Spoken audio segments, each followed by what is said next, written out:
Alien from 1979 and Aliens from 1986 are fantastic movies that have continued to horrify, impress, and inspire horror and sci-fi fans. And then there's Alien 3. Yes, the movie is bad, and it's kind of a miracle that it was even finished, but since the next two films we got were Joss Whedon's Resurrection and I'll Do the Fingering Covenant, that third movie doesn't look so bad now, does it? Fuck! Doom came out in 1993 and basically established the first-person shooter genre. Then in 1996, Alien Trilogy came out and, didn't. Has my life's work been for nothing? As an action game, especially a first-person shooter, it's not very good, especially if you compare it to today's modern FPS. Even Doom is a step forward in terms of crisp shooting and control. Alien Trilogy originally came in the tall and bulky case that all Generation 1 PlayStation games came in. It was backed by a small game division of a studio that probably was put together very quickly after the PlayStation brought gaming out of the nerd dens to the masses around 1995. The game has bad CGI cutscenes instead of real filmed sequences that were part of many titles in the early days of CD-based games. The game is really long when compared to the modern FPS. The over 30 missions are just familiar locations from the movies. They are really dark and samey, and you will get lost in the similar looking environments more often than not. This game is a product of its time, shows its age, and doesn't hold up very well. The hit detection is really wonky and stiff. The game requires time to learn the levels and manage your ammo properly. I enjoy a challenge, but you die very quickly. Enemies can come out of nowhere, and all xenomorphs do a bit too much acid damage if you walk over them. And in a game made out of corridors, this is really annoying. The aliens can be really tanky too, and I don't think the ammo economy was thought out that much. Easy mode eliminates these archaic design problems and is still challenging enough for the average gamer. Go and play the hard mode if you want, but when you don't have enough ammo to kill the synthetics and they delete your health bar in a few shots, just remember that I warned you. It's hard to tell how much damage you are doing because the aliens flinch the same when shot with anything. The pulse rifle is very annoying to listen to and fired quickly. Ammo and health is kept in crates that blend in with the environment, and some don't give you anything. There are strange vertical sections with elevators and lifts where you can't jump, and you can't look around very good, but there is a crazy fall damage if you step wrong. Your character is slow like a tank. The control pad moves forward and turns you. Strafing is slower than turning, and the strafe buttons are the triggers, and the run button is a separate button with no auto run available. There are some things I enjoy, like the shotgun, which is satisfying to shoot and has good hit registration. There is the amazing soundtrack, which I'll get into later. I like the secrets in each level, and the alt fire on weapons like the pulse rifle. There is a death scene based on what enemy killed you. You may think that I hate this game because I just gave you a giant list of defects, but I actually consider this one of the best Alien games, at least from a horror perspective, and would recommend it to Alien fans or retro gaming enthusiasts. It works really well as a scary and immersive horror game. It's my second favorite. One thing that's really great is that it's an older game and gives a unique look and atmosphere. This game is on DOS, PlayStation 1, and later Sega Saturn. You can't see more than a few feet in front of you due to the graphical limitations of the time. The alien animations are stiff and weird like moving photographs.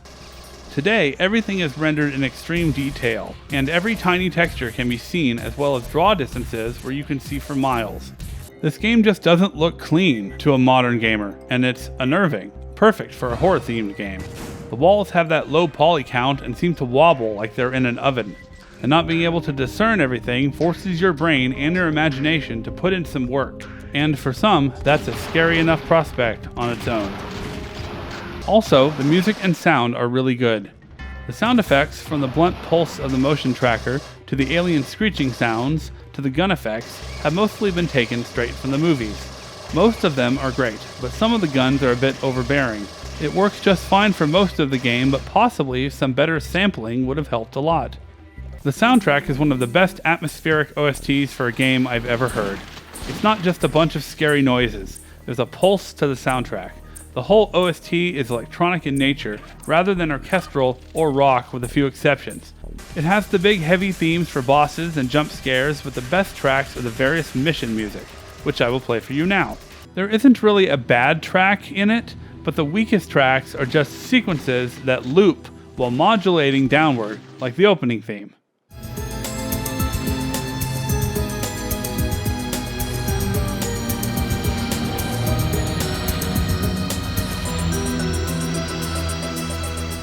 The first stage is a perfect introduction to what is going to come.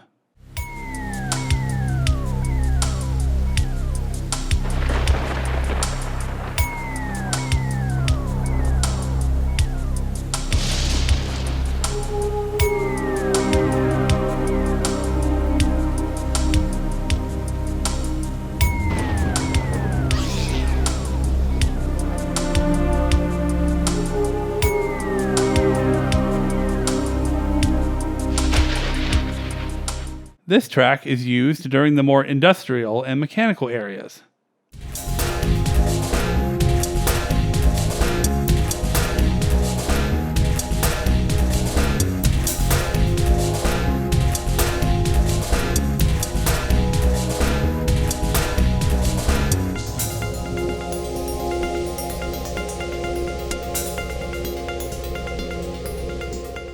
This is probably the creepiest one.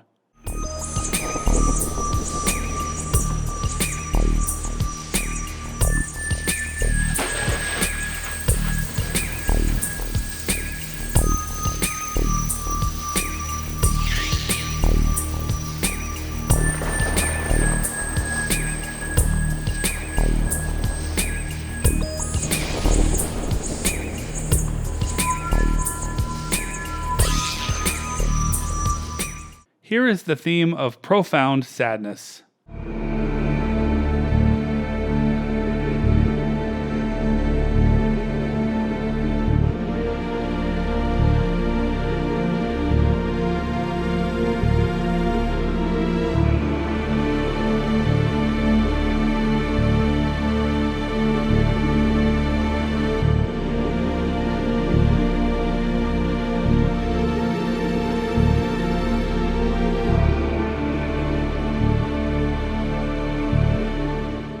This next theme is my favorite. It's very cool and soothing when compared to the rest of the soundtrack.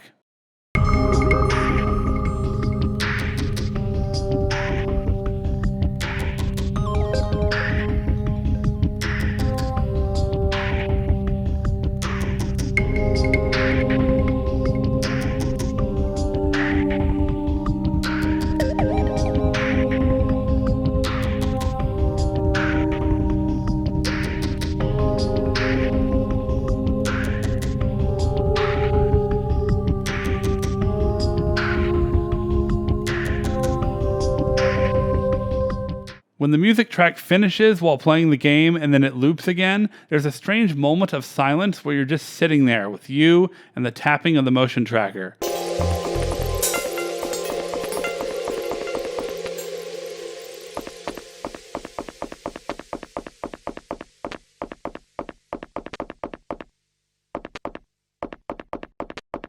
It's strange, but I feel that with the music going away, it's like my only comfort in the game has left me, and I pray that it's going to come back.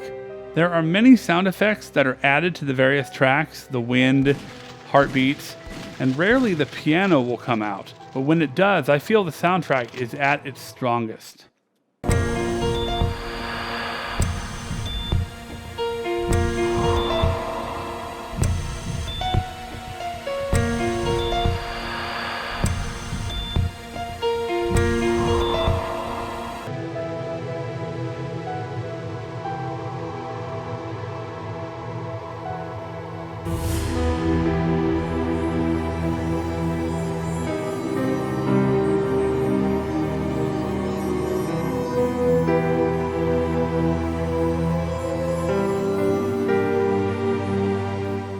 Most people who have played this game tend to agree that the soundtrack is no doubt one of the strongest aspects about the game, and it's the only thing that has aged gracefully. If this video has you interested in the game, here are some things to know if you haven't played this before. This game was available on the PS3 as well, and you may be able to find it on whatever paid or cloud system that Sony is going to release in the future, but it is a PS1 game and kind of hard to track down. You can emulate it, but the sound doesn't work, and also, piracy. Don't fire too much. Enemies have a flinching animation that lets you know they are taking damage. Plus, they move from side to side, so if you shoot too much, you will waste ammo. Go slow. Some levels trap you until you can find a switch, and the enemies can overwhelm you if you run in guns blazing. You can save your data on a memory card, and there is a password system, so get a pen and paper if you don't have a memory card. If you die, you are sent back to the beginning of the game with nothing. Play on easy if you are more interested in the atmosphere and feel, and on normal if you want a challenge. Don't play on hard, it's not even remotely fair. People have beaten it on the hard difficulty, one person actually did a speed run, and there are cheat codes. But for most people, just play on easy or normal. Have patience. This is an old game that has not aged well. You may get sore thumbs and have a bit of a learning curve, but playing this game will make you realize why a lot of us older gamers are so tough. We're some real pretty shit now, man! You finished? Alien Trilogy sits very comfortably in the uncanny valley, with its old graphics, tank controls, and 1996 game design in a genre that was pretty much invented a few years prior. It's kind of hard to revisit Alien Trilogy as a shooter due to the outdated design and mechanics, yet it can be enticing if you like horror games or just want to experience a game that is immersive and scary. Despite the time in which it was made, I feel a passion in this game. I can imagine most of us played Doom and said, what if this was Aliens? This was a chance to finally realize that dream. As the years have gone by, the Alien franchise seems to be getting worse. The last few movies have been terrible. We had that really bad Colonial Marines game that came from Gearbox and a mixed bag of releases over the years. I feel like the passion is gone now, and this is just a nostalgic franchise to make easy money off of.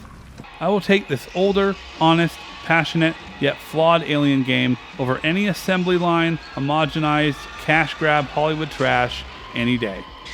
This is Dante from Twisted Banana Productions signing off, and if you're wondering what the best Alien game is, it's that 2D arcade shooter from 1990.